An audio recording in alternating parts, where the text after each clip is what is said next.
We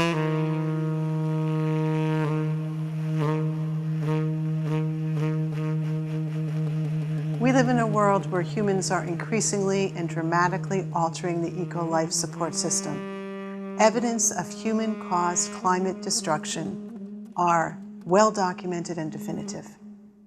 If we are to establish a balanced ecosystem and a sustainable environment, we need to explore a new economic vision. We need to bring into consciousness the ability to recognize and respect the limits of nature's capacity for regeneration and an understanding that excess consumption on a finite planet is not sustainable.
Grounded in experts' testimony, this project presents concepts regarding how a healthy balance must be struck among the environmental, social, and economic factors in and with textiles and clothing.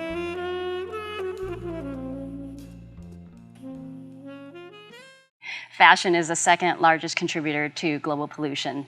And a big part of that equation is the manufacturing of textile, the chemicals that go into it, and just all the energy that goes into producing textile. Every hour of every day, 4,500 pounds of textiles are going into our local landfills. There are over 13 million tons of textile waste that ends up in our landfills annually, 95% of which does not need to be there. We shouldn't be burying things in the ground. We should be figuring out a way to either reuse them or repurpose them or rewear them so that we're not creating a big landfill problem. Our hotels seem to be disposing of so many items. I would see things on the loading dock and inquire as to what was happening with them. Mattresses and boxes of supplies. Well, it was being shipped away. Where? I asked. Well, some of it was just being trucked away, and there wasn't a specific indication of where it was going. The amount of consumer waste that ends up in the landfill, and that's in the United States, is about 22 million tons. That's about 3.5% or 4% of all solid waste that goes to our landfills. It's also industrial textile waste from manufacturing. It's industrial waste or commercial waste from hotels and other hospitality industries, restaurants that use tablecloths and napkins and curtains and bedspreads. And once they're used, they are often sent right to waste instead of looking for options for reuse. And that doesn't include carpeting. That's just clothing and bedding and that sort of thing. When we look at the industrial waste, there is no measurement. And that is something that should be addressed, but the mills are global. The capitalist system has no brake on it for the environment. Individual actors within the capitalist system, be they consumers or manufacturers, have only their personal interest. They have no interest in helping to make maximum use out of the resources that we're drawing out of the earth. The trees, the wool, the coal, the energy, etc. A property like ours, or any fine hotel in the city or anywhere, you have to keep your product fresh. You have to keep the supplies that you use, the materials that you use, fresh and clean for the guests. The challenge is it's hard to be competitive on a national basis, so you've got to make sure you got something special to offer because price is an issue. There's no law that says you can recycle this fabric and explain to them how to do that. We've got to figure out a way to do more with things that we're shedding versus just taking up land that could be parkland or could be land where people are living or just land that is allowed to be wilderness and making that into landfill. That is not sustainability. Textile decomposition is another area that the consumer has a misconception about. First of all, about 60% of everything that's produced is a manufactured fiber, mostly polyester. That means 40% is something else, mostly cotton. Biologically, cotton is a biodegradable fiber. But because of the finishing and the dye stuffs that are put on fabrics, no textile is biodegradable. In thinking about recycled, reuse, and upcycled, there's a lot of confusion about these terms. And recycled today has a different meaning than it did even a few years ago. I think there's an assumption on the part of the consumer, especially, that there somehow is a silver bullet that will fix all the problems regarding the apparel that they wear every day.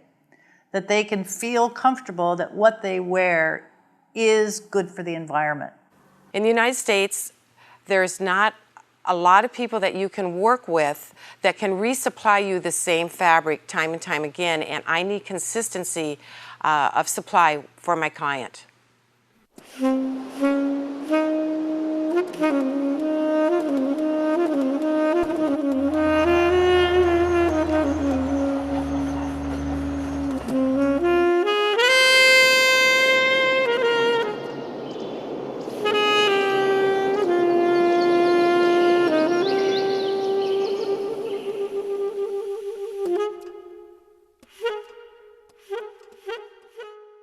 The project highlights the development of a model of assessing and extracting value in the discarded. It addresses issues critical to building a more sustainable environment that can inform efforts to promote pro-environmental behavior, both for the individual and for the institution. I would call something sustainable when we're getting the maximum value out of what is created. The goal is to keep textile products out of the landfill as long as possible. The longer you use it, the less likely you need new product from the primary supply chain. We also think of sustainability, however, not just in terms of products, but of people.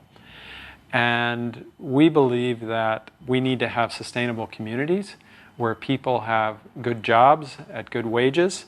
For me, it was screaming out at me this need to really address the pre-consumer waste during the manufacturing process. The secondary supply chain is a new concept, and its meaning is still forming in terms of how we define it.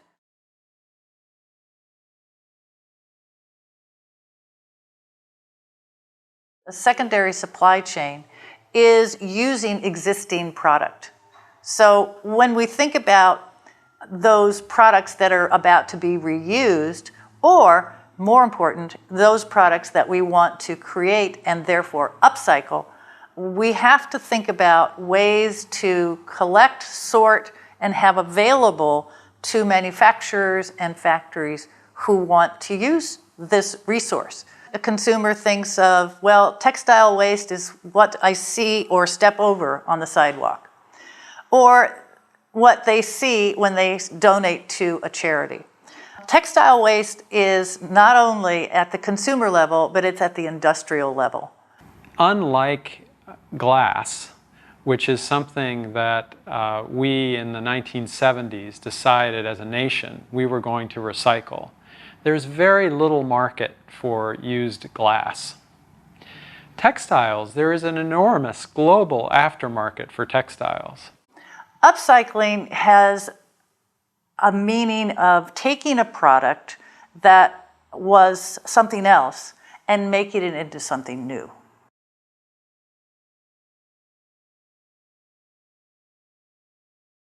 Reuse is basically giving a product new life. In terms of the hospitality industry in San Francisco, being a sustainable property isn't just because it's good for the environment, although it is. It's simply the way hotels do business. It just makes sense. We foresee a future where the policy is going to have to shift.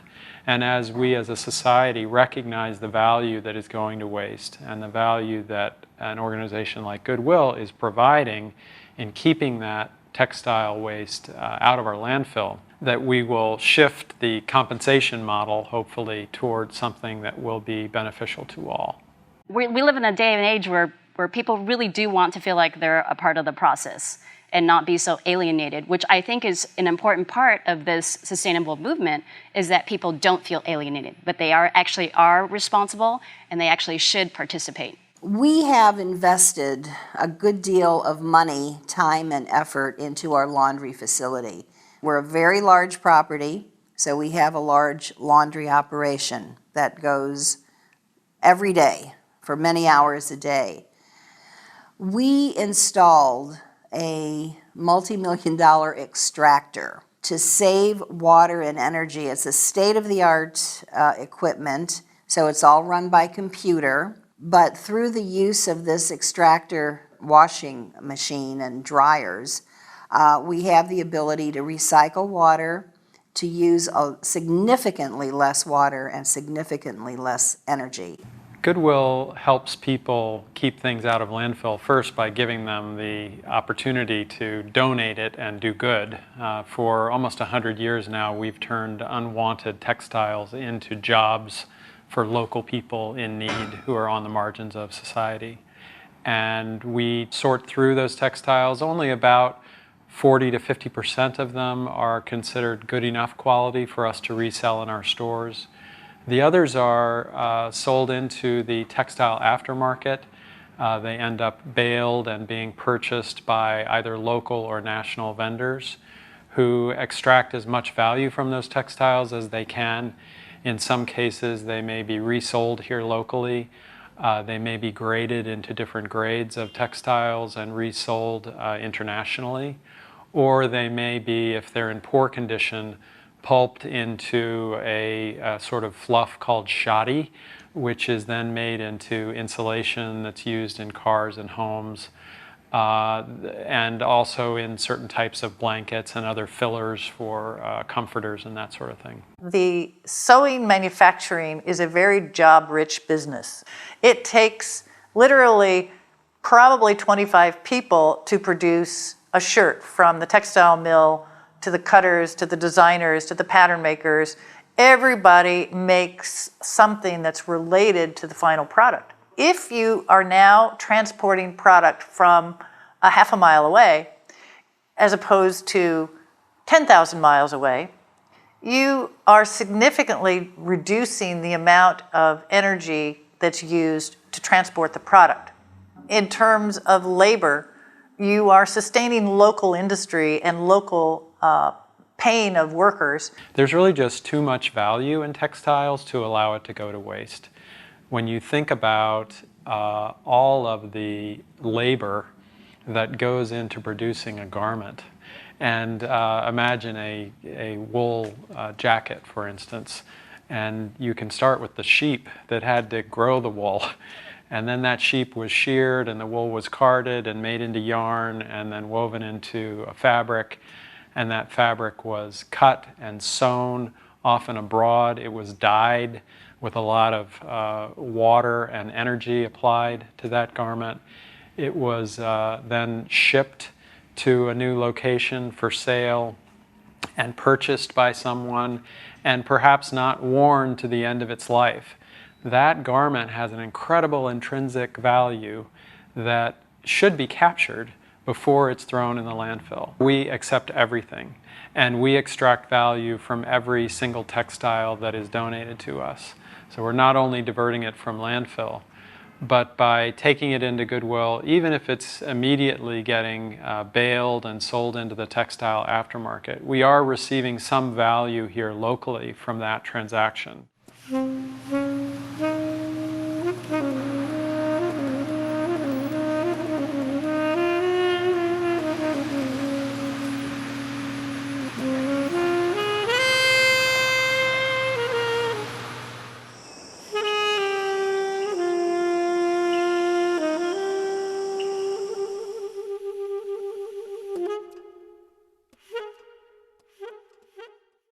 San Francisco is one of the top global destinations for tourism and conventions, both which use a textile product, tablecloths, that can and does end up in landfill. Industrial tablecloths are sheets of flat woven fiber in standard sizes with a fiber content of blends of cotton and polyester for comfort and strength. The life of the tablecloth is affected by how it is handled, both by the user and the one who cares for it, and the one who washes it. You know, the customer has to be, they treat the product very good, and then we of course handle it very good. And we're not using harsh chemicals to try to clean everything. You know, if you're gonna wash a tablecloth twice a week, you can figure it's 110 washes per year basically, or depending on how many days of service. Once it goes through our processing at the facility, and initially it comes back with a stain, we then put it through a reclaim process, which is a much harder wash. It's going to have higher alkalinity initially and more bleach to try to remove the stain. Got different categories of stains. Most food stains aren't too bad. Once in a while you'll get a weird chemical in a certain food product and it makes it hard for the stain to come out. To understand the general business sense of a laundry, again, it's trying to put out a product that's going to be viable, that people are comfortable with, and at the same time be cost efficient. Lipstick actually comes out great. I mean, they had some waterproof lipsticks that were challenging initially. We use a lot of cottons, but they're 100% cottons. A lot of fine dining establishments won't take anything but. You're lucky to get 25 to 30 washings at times. I mean, cotton is a natural fiber. It just doesn't have the tensile strength, of course, of a polyester. And it's very nice to clean your mouth with a cotton napkin, but unfortunately, it's an abused product because the customers know that it's absorbent. With the cotton, you don't want to use as much bleach because the bleach, again, is corrosive to the cotton, so it is going to burn the cotton out a lot quicker, whereas the polyester is more of a product that can withstand bleaching. What the Hilton San Francisco does to minimize cost and the environmental impact of used tablecloths. Before we even donate them, there are times when we loan them to people so that, especially to nonprofit groups, if they're having events, we will loan them tablecloths so they don't have to rent tablecloths. So they do have a life of about 50 to 60, maybe 70 washings. But when their lifespan is over, we still can donate the tablecloths.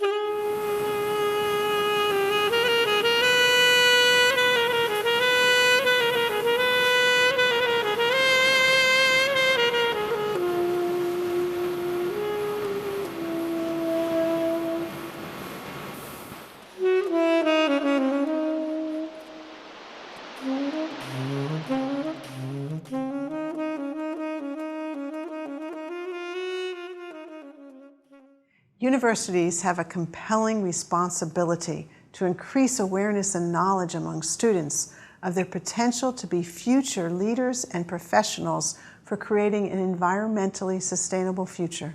We believe in the potential of the university campus for experiential place-based learning about and for sustainability. This project utilizes an experiential approach for exploring students' perceptions of sustainability and environmental consciousness, and they're willing to test and apply and adapt innovative methods of designing apparel by by reusing discarded textiles. We knew the tablecloth was going to be donated to us. So Andy and I were both feeling like a little frustrated because we felt like it was going to hinder our creative capacity. I was excited because I like challenges, but I wanted to do something different.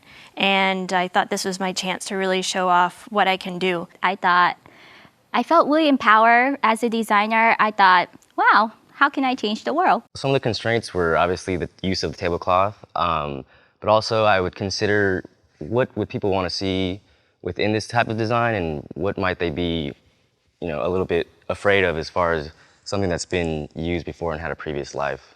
So we're worried about the stigma because it came from the food industry and it was used. And now we're translating into the apparel industry, which is definitely known for new merchandise, it's new materials. So the restraints of making a dress, specifically a dress out of a tablecloth, is really finding a structure to it. As you can see, this tablecloth dress is very structured. You can't make something lightweight, drapey out of it. You have to think of the material it's made out of, which is rough, coarse, a little like denim and cotton mixed together. It is something that has a nice structure and fit to it, so you always have to be thinking that. One constraint is definitely understanding the textile itself. Throughout the process of product development, my ideas definitely changed as I worked with the tablecloth.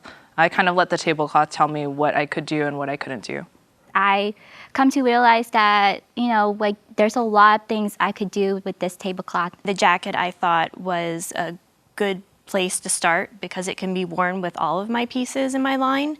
My workflow and approval process while designing the piece was definitely fluid.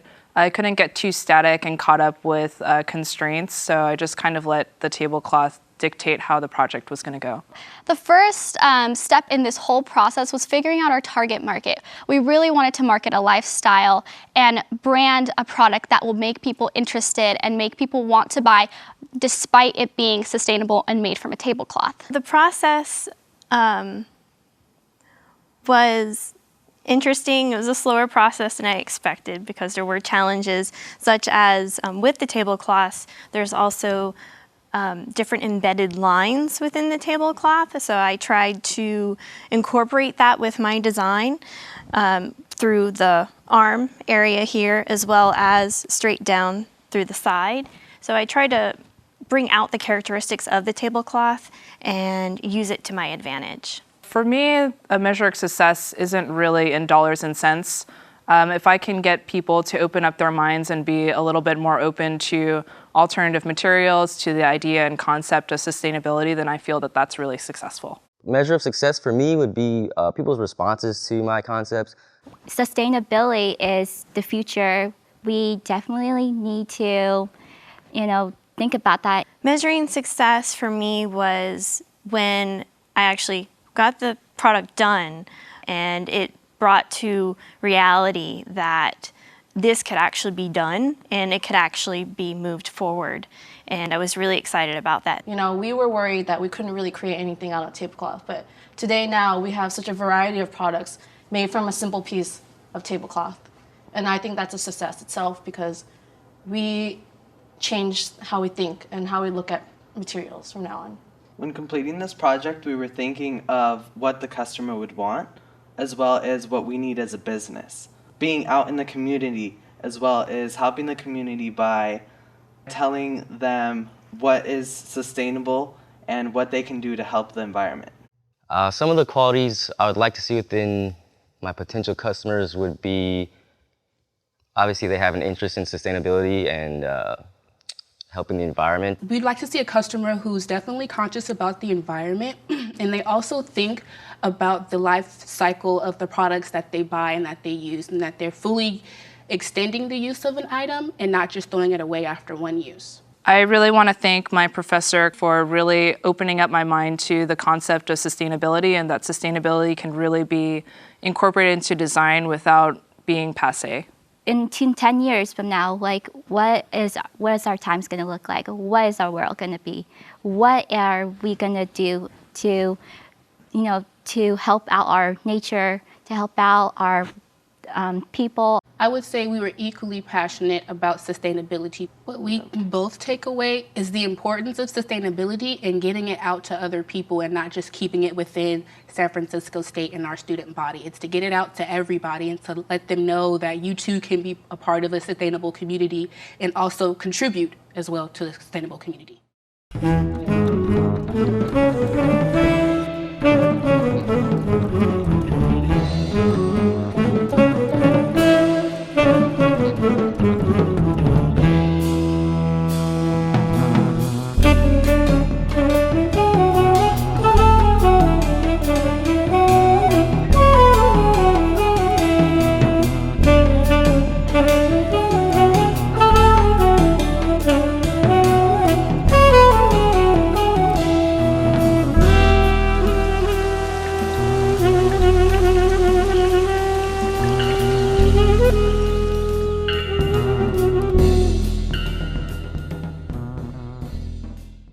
We believe that people have the power to make change and positive connections, and that they want to do the right thing.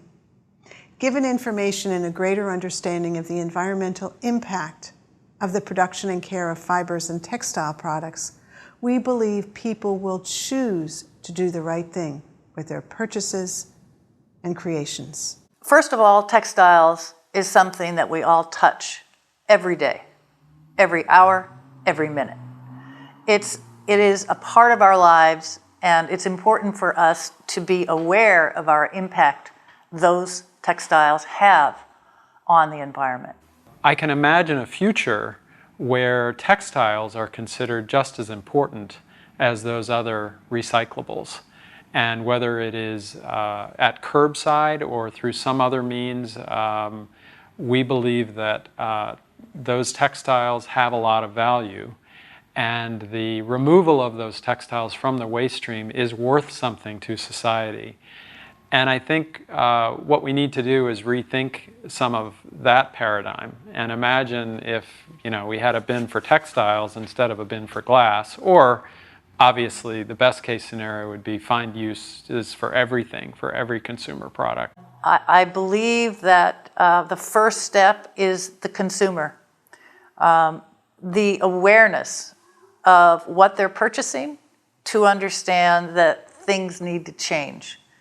However, finally, in the end, you must reach the suppliers, and by that, the suppliers, I mean textile mills primarily, because they drive everything else. The manufacturer selects the fabrics and fiber contents based on what they're offered. Our thinking in terms of how to change behavior is really focused on the consumer to create many voices in many places to demand changes. We have to continue exploring this opportunity to be the remnant collector for hopefully this new burgeoning industry of other companies that want to start up and use remnants. Apparel manufacturers and textile mills could encourage more recycling by providing